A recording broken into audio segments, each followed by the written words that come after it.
I pledge allegiance to the flag of the United States of America and to the republic for which it stands, one nation under God, indivisible, with liberty and justice for all. Our invocation today is from Greg Hendricks. Pray with me, please. Father, we thank you for this day. Thank you for this club and many things we seek to do. Bless our efforts that they will serve you and serve our city, state, and country. Be with our speaker today. Bless his food in our bodies. In Christ's name, amen. Amen. Family Rotary, Terry Duffy. Thanks, President John. Hope everybody's having a great Monday. Must have just stopped at the time of the year to have a birthday, but we do have one big one. Catherine Harrison on August 24th. So wish Catherine a happy birthday. And maybe it was just too darn hot. Nobody got married around this time of year, so no anniversaries to celebrate, or nobody won't admit one. Y'all have a nice week. Thank you. Thank you, Terry.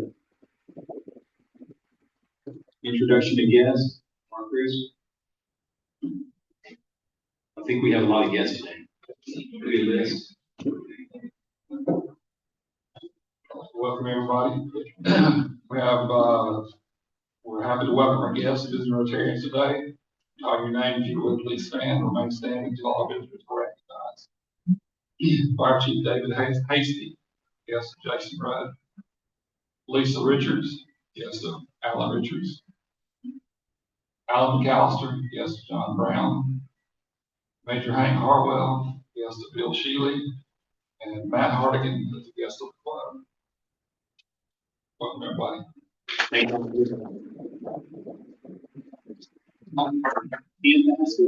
Stephanie.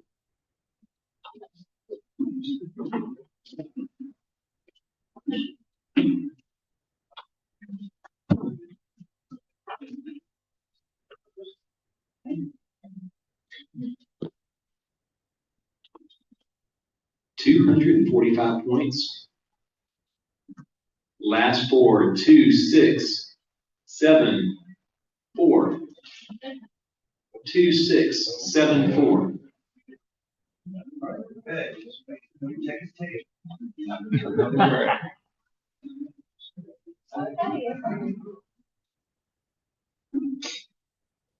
Oh, 9 of hearts.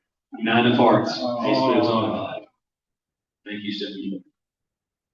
All right, just a couple of quick announcements. So on your table, you should have a listing for the school drive that we're kicking off as of today. So the next few weeks, we're going to be collecting donations for Beverly.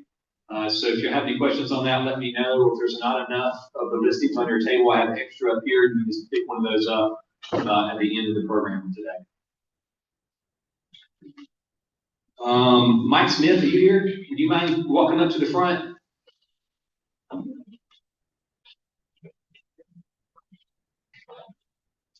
So Mike Smith is joining the Monday Rotary Club. He was a prior member of the Tuesday Rotary Club, and just wanted to introduce him to the club.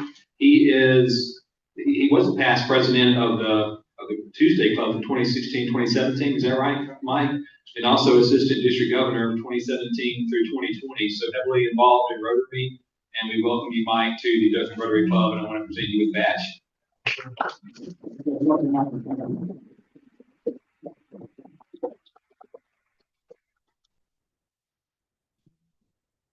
All right, at this time, I'll pass the program over to Will for the introduction of our speaker today.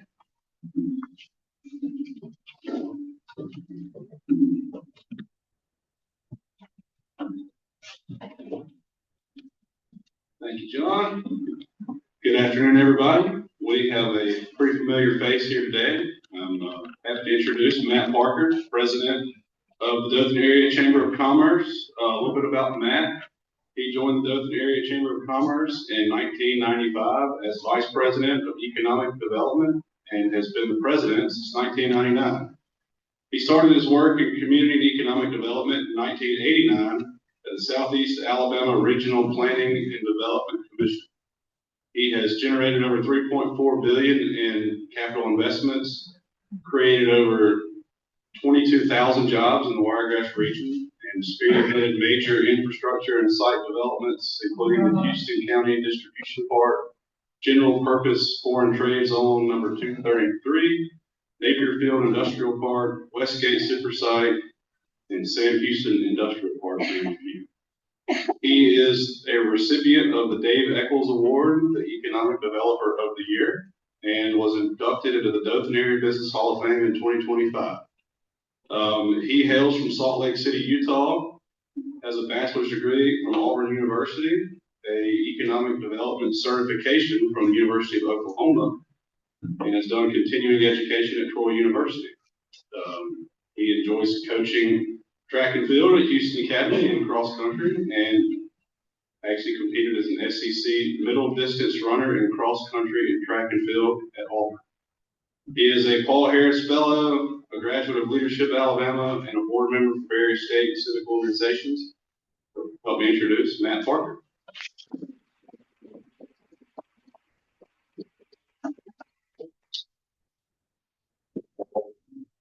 Thank you very much, Will. And you know you're getting old when you're coaching young bucks in your many years of working in the community, and they're introducing you at the podium with upper basketball. So yeah, Will was a tall kid at his age back in the day. I said, man, we got a center. Man, this is awesome. Really good stuff here. But no, thank you, Will, for the invite to give an update here today to the Rotary Club. Appreciate what you guys do in our community.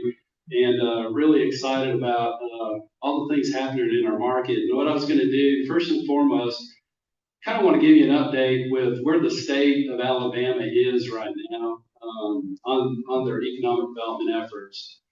Back in 2024, we had a change with our Secretary of Commerce. Ellen McNair took the job. She had been at the Montgomery Chamber for decades, and a very seasoned veteran, and really a great colleague through all my years of development as well. But she took over the helm back in 2024, and she wanted to update the economic development plan along with Governor Ivey's support and leadership, and make sure our economic development efforts are on par. We're keeping up with technology and all the constant change out there. And so she did what's called the Catalyst program. And I was just going to showcase that. She kind of reevaluated our target areas that, from the state standpoint, that we could be really successful and competitive in. And the biggest thing with that was, these sectors that are identified, aviation, aerospace, mobility, automotive, the metals, the advanced manufacturing, chemical, forestry, obviously, agriculture, bioscience, and technology. Those are great targets. They don't always hit our wheelhouse in the Wiregrass area, but they gave us a good game plan to really focus on developing each and every part of the state of Alabama. And the biggest thing that at that time too was, Alabama needed to develop more product, and that is more sites for economic development success. Just about every one of the metro areas around the state, which are the big attractors for business and have the infrastructure, we were all kind of site poor. We didn't have any good sites. And so the SEEDS program got developed.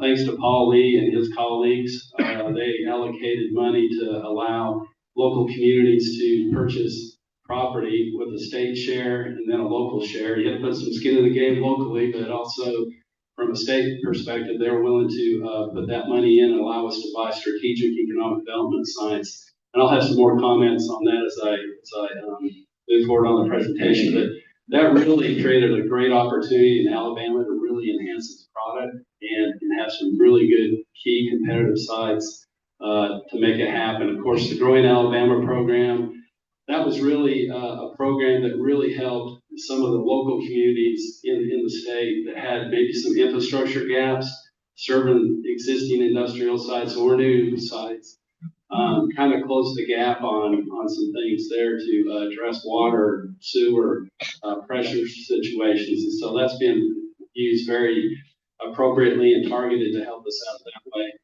This past year, a bill was passed, House Bill 242, I think, Paul. I'm losing track of the numbers. But that was a fund really that was created to kind of help create some more economic revenue to help us with quality of life factors, really help us with our international offices, reestablish really international offices and strengthen their support in Japan, Korea, and Europe. And that was a big deal. Of course, Greg Reed reorganized workforce development to really focus and get those resources out to business and help them out that way. And then the other thing that I think is really important is Innovate Alabama. That's its own organization supported by the state, but that really focused on enhancing research and development and entrepreneurship in our market. And that's been a key partner with us on some projects at the Hudson Alpha Wiregrass Innovation Center. So very targeted, very high level, and it's really I think put us in a good situation to really see a lot of things happen in the next few years out there. I'm going to give you just a quick update. How's Dothan compared with the Big Four? We always get compared to Montgomery, Birmingham, Huntsville. You know, Huntsville's in its own world out there, it seems like, and Mobile. But just the past few years, just a recent study that was released out there, but you can see how Dothan's stacking up as far as job growth. We're growing our jobs the past 3 years about 4.7%, Birmingham 3.9%. Mobile 1.0 and Montgomery 5.1, and again Huntsville just as an anomaly as an economy with the infrastructure they have up there, but 11.5% during that period. So we are right there with our big four right there. You know, wage growth is a good one too. This past 3 years, we've seen about 15% growth in our wage growth, which is a positive indicator.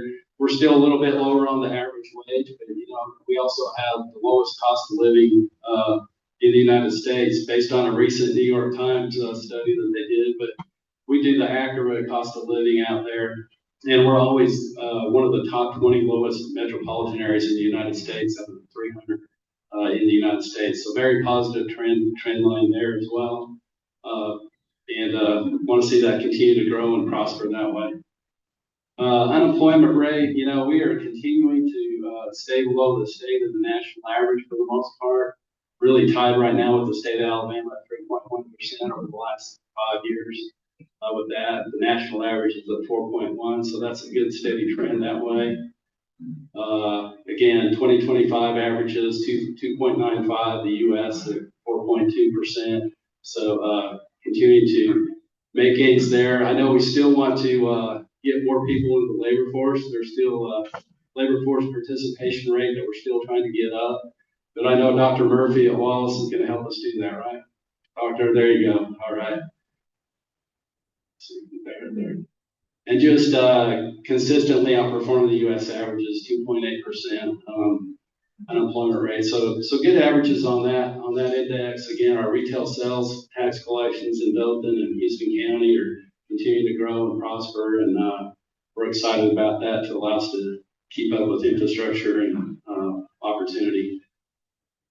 Some highlights that I wanted to share with you. You know, some of the things we're using in some of our marketing promotional stuff is, you know, site selection and global location strategies. They did a study this past about a year and a half ago. We're ranked number 21 nationally for low-cost manufacturing site. Very positive information to help us with our efforts there. Again, United Airlines does a study every year, and we're always one of the top U.S. cities for inbound moves. each year, so that's very positive. Again, I've already talked to you about the New York Times and the cost of living there with the ACRA study, but we're in a good position that way, and some good things to be proud of as we move forward out that way.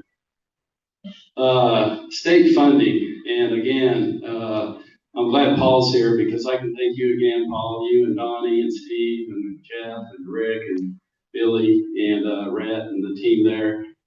You guys have really done a great job creating the programs to really help fill gaps for economic development and enhance opportunity. And the thing I'm most proud about is we're getting a good amount of the money down here to help us solve some problems down there. And I'm just going to kind of briefly go through a couple things. You know, $45 million is not that's big money. We haven't seen that in a long time. But, you know, this on industrial expansions and new business, you know, Syncora, I know Stephanie's out there somewhere, excited about that big investment, $80 million project and more jobs in our area, upgrading the road infrastructure there, of course, peak renewables with Smart Lands expansion, and then Sam Houston Industrial Park. I mean, that's almost $3 million of the state funding to help us grow our infrastructure out there. And then the Growing Alabama program, which has been huge, that really helped us put all the infrastructure in Sam Houston Industrial Park. So we had that teed up for FedEx. The Naperville Industrial Park, that was one that was kind of a hybrid project. We used Growing Alabama funds. Thanks to many great contributors in this room that helped us with that. But the city and the county leadership, they also used some of their COVID ARPA money to help us with infrastructure and help us secure that property because we were running out of general manufacturing space for industrial development. So we used that with Growing Alabama and the city funding. And so we've got a new 86-acre park out there, fully infrastructure, ready to go for that. We're excited about that. The Houston County Industrial Park, we're really excited about that. Ever since we located McLean down there at the distribution park, we had to put a package treatment plant for sewer down there. And we still had some water infrastructure improvements we needed to do long term.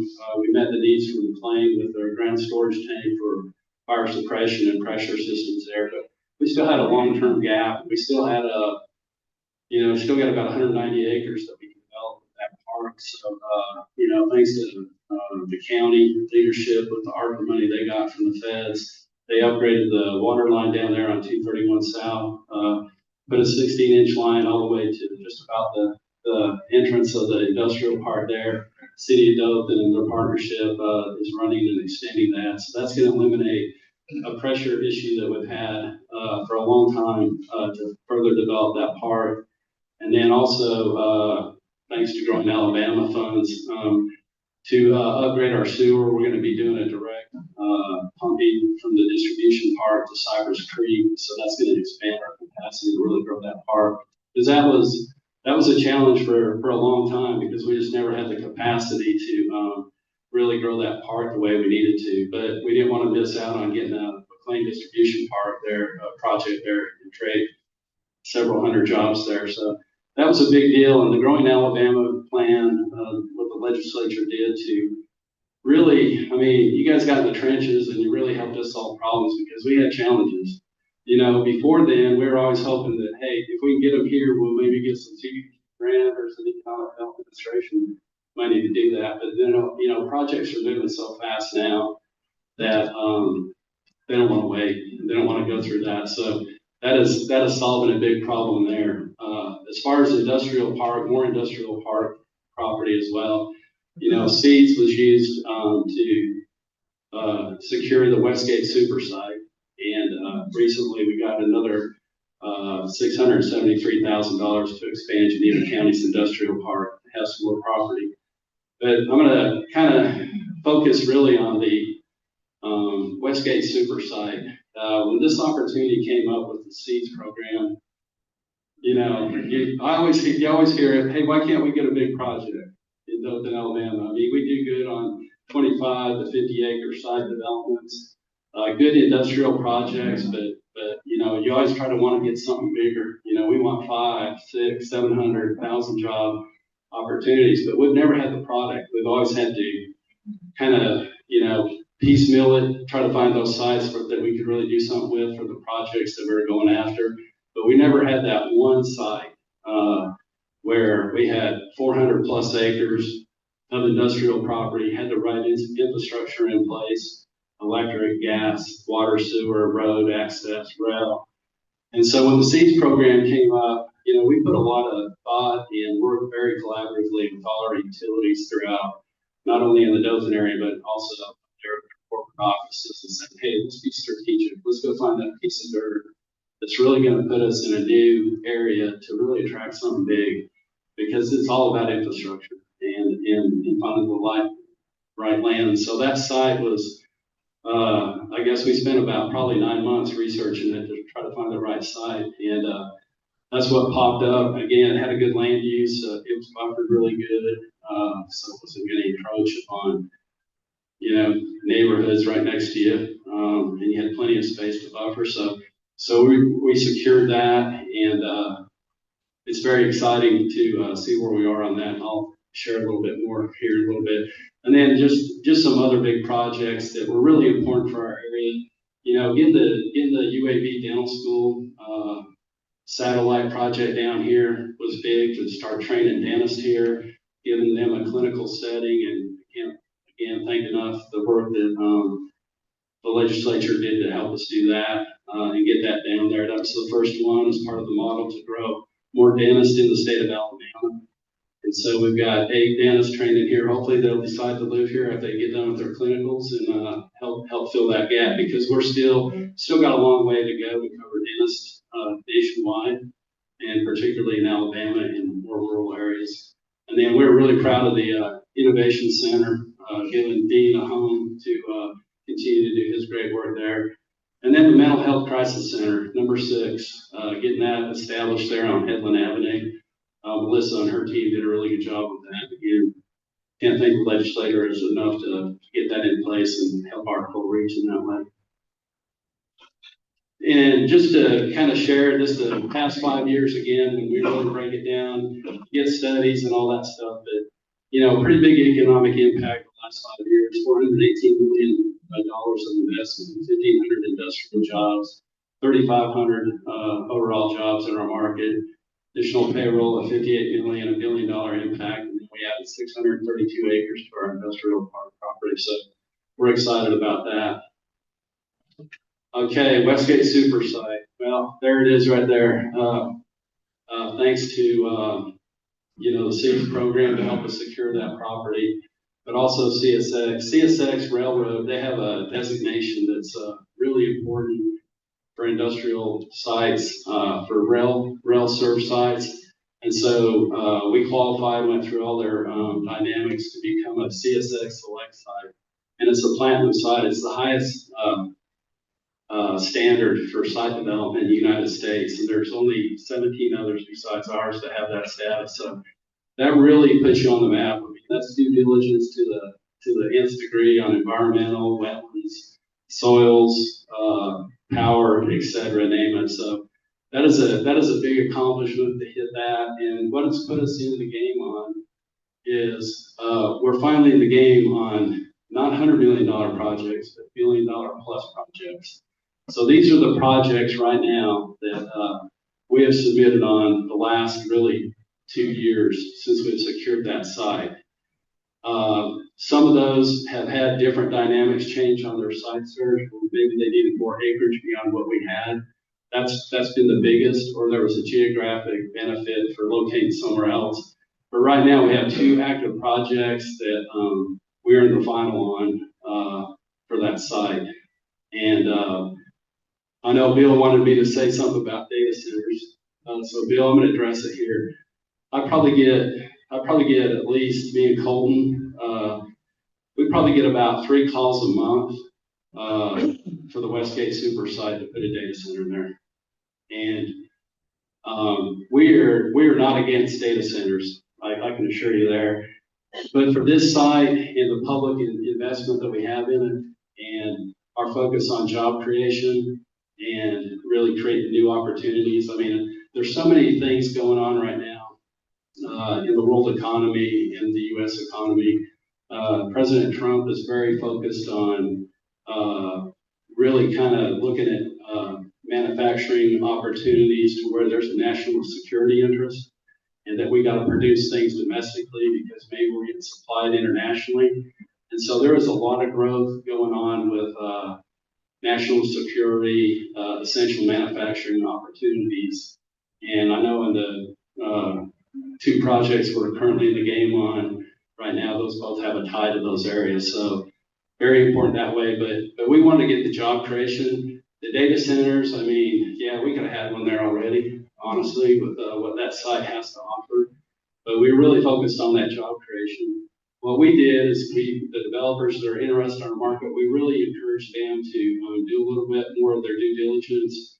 Our utility providers out there are helping us try to find those sites. You know, a lot of those are private out in the rural areas where you don't really address zoning issues, and they're good places to work. You can get water out there too.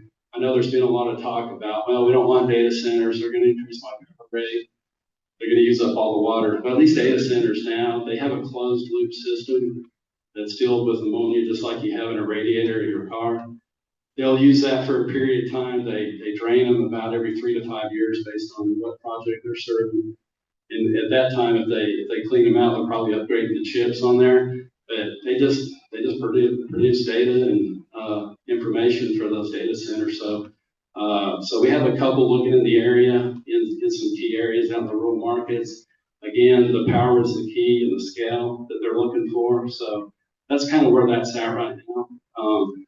Some of the sites outside of public ownership that are out there, they're tied up with some different leases right now that would be really good sites for that down the road. But I don't really see a negative. I think there's been probably a lot of overreaction. I know they got that QTS project that they're working in Early County. They're going to use about the power of about 7 city of Dothans at one location. And the power's the key. I mean, that's going to be the key and how they get it there to serve that. I mean, 1,400 megawatts of power, that's a lot of power. Dothan uses about 210 a year. So, but, you know, to me, if that works out, I think the commission over there has handled it really well to address more buffering and do the best they can. But ultimately, it's unincorporated in Early County, no zoning. So, you know, the developers, I think, are taking the precautions with the county to do the best they can. But they're looking for that opportunity as well. That thing hits and they start building, it's going to be a windfall for our market, you know, contractors, hotel rooms, the whole works. So that's my point on that. And I'll ask if anybody has any more questions at the end. I'll be happy to address it. Again, just looking at the last few years, good existing industrial growth. You know, number one, we want to take care of our backyard, create more jobs that way, because once you get them here, that's where you want them to grow and prosper. So pretty good hit there in our market. You guys can see those logos. I won't wear you out with that. But really excited about seeing the growth. Syncora is a great one, Smartland, APS, Qualco, Wayne Sanderson, CPI. We're really excited about their headquarters. Really excited about working Cal's area. John for about 5 years. He wanted to upgrade his facilities, and we went back and forth on a new facility, building a new facility. And then, fortunately, Borden's Dairy, they dropped their price out there in Cal's on their property, and so it was a good deal for him. We worked it out, so he's renovating that, getting that ready for his production, and moving forward, and that worked out really good for him. So excited about him doing that.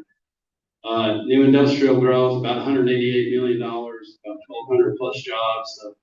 ISA Corporation, which is a big deal in Geneva County in their spec building, getting them in place to manufacture nitrile latex products, sheet coverings, gloves.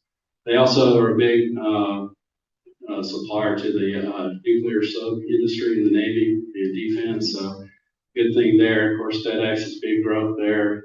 Southern Route Company, Amazon. J&M Industries, that was a good one that's going to locate at the Houston County Distribution Park. And fortunately, because we can upgrade the sewer and get them there, it's going to work for them. That's a cool company. They do liners and tarps. Not only tarps that cover like a Wrigley field, but they do a lot of liners for the agriculture industry as well. So good company. They're based in Louisiana, and they needed to expand their operation out here, and we happened to be in the right place at the right time with the park and proximity to I-10. So excited to see them get going and build in the fourth quarter of this year. Downtown, a couple of years ago, the city of Dothan leadership had asked us to take on the downtown redevelopment efforts, working with downtown redevelopment board chairman Pat Thomas and his crew.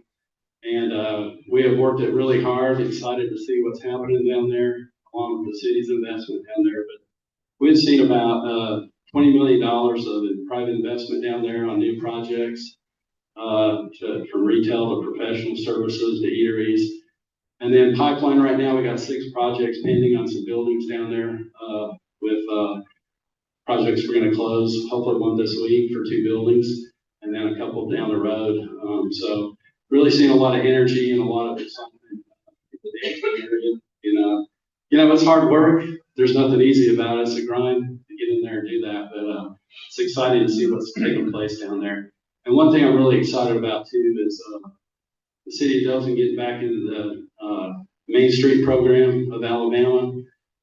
This will enhance marketing and event coordination and really be kind of a development liaison for projects with the existing businesses down there, working close with us. Brindley Fulbert will do a great job. She's been great to work with already, but excited to see that take place as well. And then, this is just a few. Of course, the Butcher's Daughter will open up a little bit later. New shop house, Blue Moon getting resurfaced. And Judge, thank you for your help on that. With the Blue Moon, the Lestrada, we're going to have a medical clinic. Of course, Butcher's Daughter in there. Good investments with Town Terrace and the 193 South redevelopment for housing, and just a couple others from that standpoint. So good stuff that way. And really, downtown books and the Foster Street Antique, that's really going to help bring traffic down there, get people to go visit, shop, and take advantage of what's downtown. So really cool to see that. I'm going to kind of close and then open it up for questions here. But I guess I've been here a long time, 31 years, and I've never seen more momentum and an opportunity than I do now today. When I started, the synergy with the city, the county, the state leadership, all working together to really focus on those big things. I mean, this is a really exciting time. All the things are lined up, and the opportunities are laying out there because all this has been set forth. A lot of good momentum out there, and very exciting. I think the next few years are going to be really exciting in our market. It's going to be transformational, and just really excited about it. Really appreciate the opportunity to give you guys a brief update. I know you guys are mesmerized, right? but really, again, a lot of things have happened that have addressed a lot of shortfalls, from infrastructure to sites, and now we don't have those problems. We can move forward with projects, and it's just really exciting to be here in Dothan, Alabama. The future's looking bright. So with that, I'm going to close and entertain any questions. All right, Bill. Last time you were here, maybe the time before that, I asked you about the property that was bought maybe 15, 20 years ago on the Florida line. It was a thing between Florida and Alabama to hopefully bring a car manufacturing plant. So did anything ever happen on that? Yeah, we continue to market that.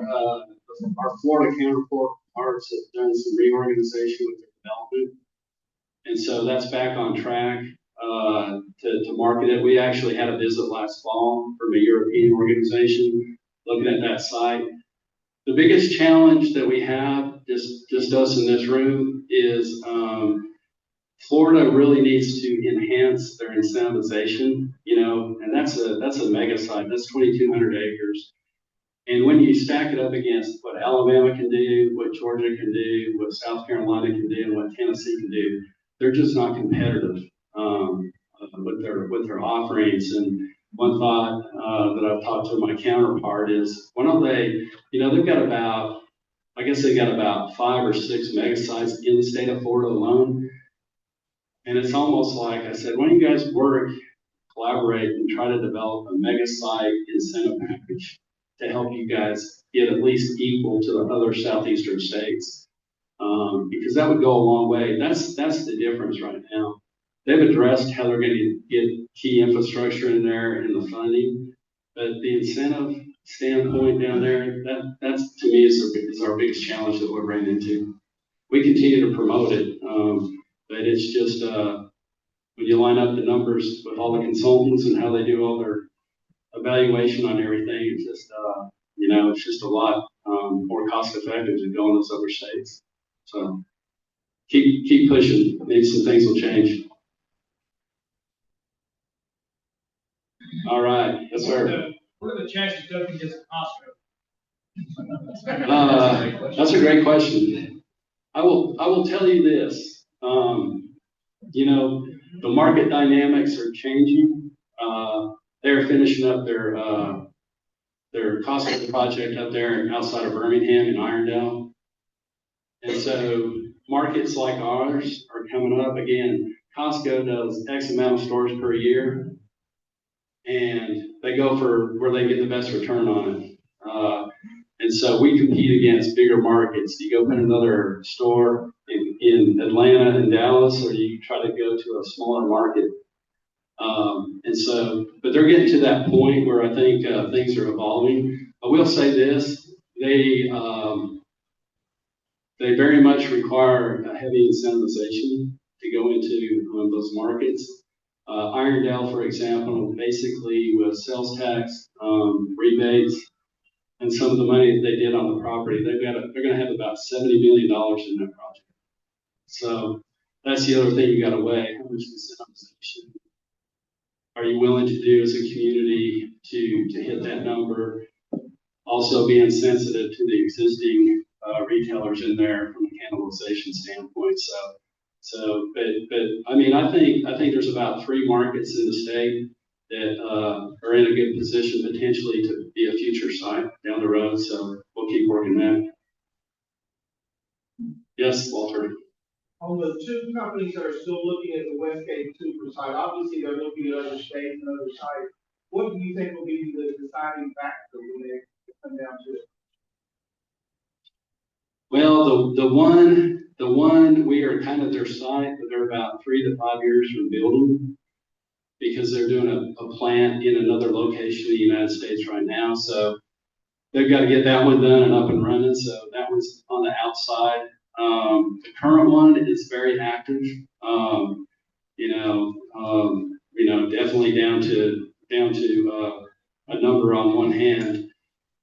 And I think where we are right now, we have done everything we can to address infrastructure dynamics, incentivization. The state is very aggressive. We have a good, fair plan that makes sense. The workforce stuff, the site lays out good. So I mean, I feel really good about this one. You never want to assume anything, but there's nothing from an infrastructure side and incentivization standpoint that we can do at this point. I think when you get down there to where you're the final 2 or final 3, you don't know what's going to be the difference maker, assuming all things are being equal, but they're not all equal. All sites aren't equal. Sometimes subjectivity leads into a final decision on something you can't control. I remember a project many moons ago.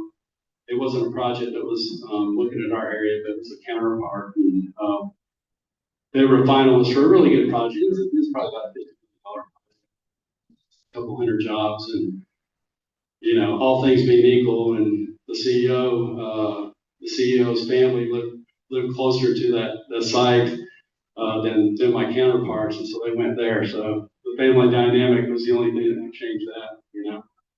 I mean, these things like these big projects, $1 billion plus, $2 million. I mean, what did Paul Harvey say? It'd take you 32 years to count to $1 billion. They're so massive, and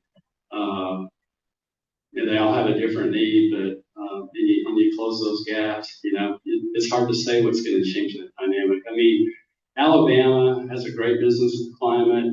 They're hands-on. I mean, you get a real good community feel, really, even if you're dealing with state government or regional government and legislators. I mean, you have that community feel in our market that you don't have in other states. I mean, you know, when you can call Paul Lee and he can be at a meeting to meet with a big project, or the governor's attention makes a call.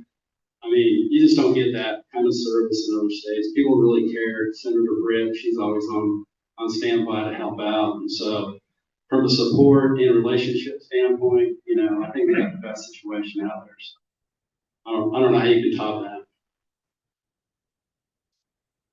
Do data centers provide a lot of jobs? It's a mix, David. You know, there's been data centers that wanted to use about 250 megawatts of power. They create about 50 jobs. Then you get the Googles and the Metas, and you get 400 to 600 jobs.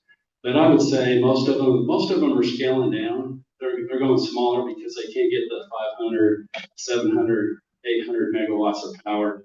So a lot of them are really trying to find a good piece of scale for 50s to 100 megawatts of power. And so those could range from 30 to 70 jobs. Just depends. Can you let everyone know how much taxes they pay? It is tremendous. You know, when we were evaluating some projects on the data center front, you know, I mean, these things, depending on the size, you know, it's almost like from a local standpoint and local leadership standpoint with elected officials, it's almost like with what we have to offer in our market, you know, and again, a lot of those will probably be private sites, but, you know, if the right public site is available and it meets the right niche and we can do it, you know, our land cost is, you know, we're going to get everything back, and it's almost like you don't have to incentivize them. It's really about the power and again, not big water users. So I mean, I think we go back and forth. Do we incentivize them? And it's like, I don't think we need to. So 100% taxpayer, you know. I don't know if I answered your question there, but they'll pay full money, and then again, they're going to upgrade their technology every 3 to 5 years. You're going to get that recurring investment. So they would be huge. I got numbers off the top of my head, Paul, on a model that I can't think of it right now, but it's almost like, hey, if you got the site and power, they're not going to worry about the incentives, I don't think. Does anybody ever look at the old Warner's building? We have. We had it for an existing project. We really tried to work it, but we could just never get there on the price of the current ownership. So it kind of made it tough, unfortunately. And that's, you know, that's the biggest thing with some of the downtown properties is you have some long-standing ownership, and there's projects that could work in them, but the owners are just not willing to make it possible from an economic standpoint for people to go in there and do it. So that's the biggest challenge we face, you know, willingness of the existing owners to move properties. All right, Bruce. Matt, you shared a lot of facts and figures, and a lot of those information is very impressive. But what we really want to know is, comparison-wise, when you first came to Southeast Alabama, what was your run for the mile, time-wise, versus today? I'm under a non-disclosure agreement. I can't say that. You know, I was trying to figure that out, Bruce.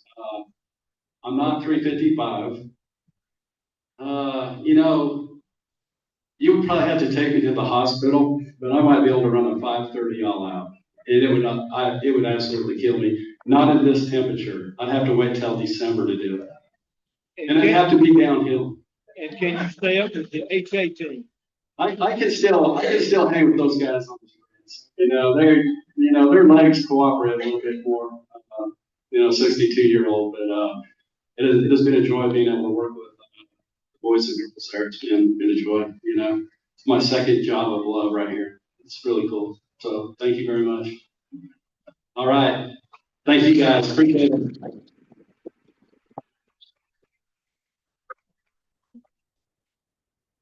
And thank you so much for the willingness today. I appreciate your time. Thank you. If everyone would please stand.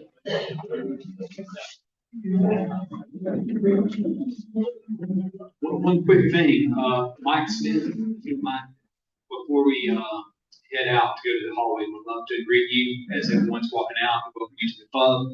There are a few other comments that I failed to mention about you, so I would like to share those real quick, because all I mentioned about Mike was his involvement in Rotary, but he does have a life outside of Rotary too, so I want to share that with the group. So Mike is the current market president for 5 Star Credit Union. Just recently came over there this year from Service First, where you were at before.